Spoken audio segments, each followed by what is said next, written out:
Hello and welcome to EZGlutenFree. Today I'm going to be showing you how to make those soft pumpkin sugar cookies. With their spicy, sweet flavor, they're perfect for any of the winter holidays. Thanksgiving, Christmas, and today I've got them all dressed up for Halloween. Now to make a batch of these spicy, spooky pumpkin cookies, add a half cup of pumpkin puree to a large mixing bowl. And make sure it's pumpkin puree and not pumpkin pie filling, which has a lot of other stuff in there. 1/2 cup of butter, that's 1 stick, and it's got to be very well softened or it won't mix into the dough later.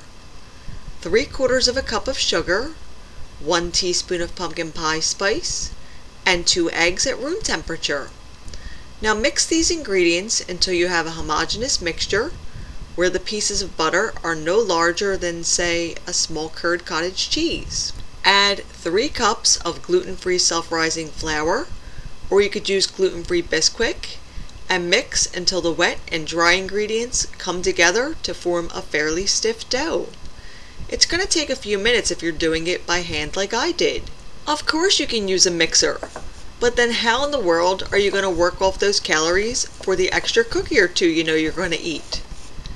Now divide the dough in half and shape it into 2 equally sized logs that you've tightly wrapped in plastic wrap, and chill for about an hour. Now this recipe makes 2 dozen fairly large cookies. So to get a dozen out of each log, you can use the edge of your knife to mark the log first by dividing it in half, and then in half again, then divide each quarter into thirds, and you know you'll have a dozen equally sized cookies when you're done. When all the marks look good, you can start slicing and place them onto a non-stick baking sheet that's been sprayed with non-stick spray. But make sure the spray's gluten-free. Bake them in a preheated 350-degree oven for 20 minutes.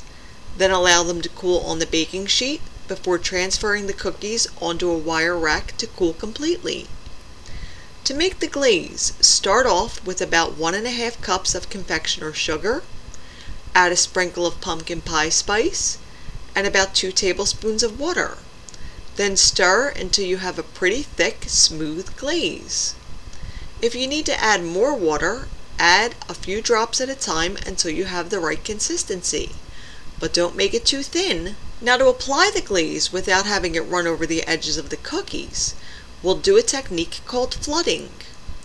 With the glaze loaded into a sandwich bag tied with a twist tie, snip off a tiny corner and pipe a border about 1/8 inch from the edge of the cookie. Once the border's in place, you can roughly fill in the middle. You don't have to be too neat here, since while the glaze is wet, it's very easy to use a toothpick to fill in the gaps. Once you have all the cookies done, allow them to dry and they're ready to eat. Or you can decorate them further. I made another batch of the glaze slightly thicker than before to compensate for the liquid blue and red food coloring I used to mix up a dark purple color. Now if you want to, you can load this glaze into a couple of bags just in case one of the tips clogs or gets funky during the decorating process. Now snip off a very tiny corner from one of the bags, and I do mean tiny. Then you can begin piping on your decorations. Now using this type of sugar glaze isn't exactly easy to decorate with, since it doesn't have as much structure or body as a royal icing would have. So if you really want precision, I'd suggest using a royal icing in place of what I'm doing here. I guess you could say that decorating isn't exactly my forte. This first cookie here was supposed to be a spider. It looks more like a freaky goblin.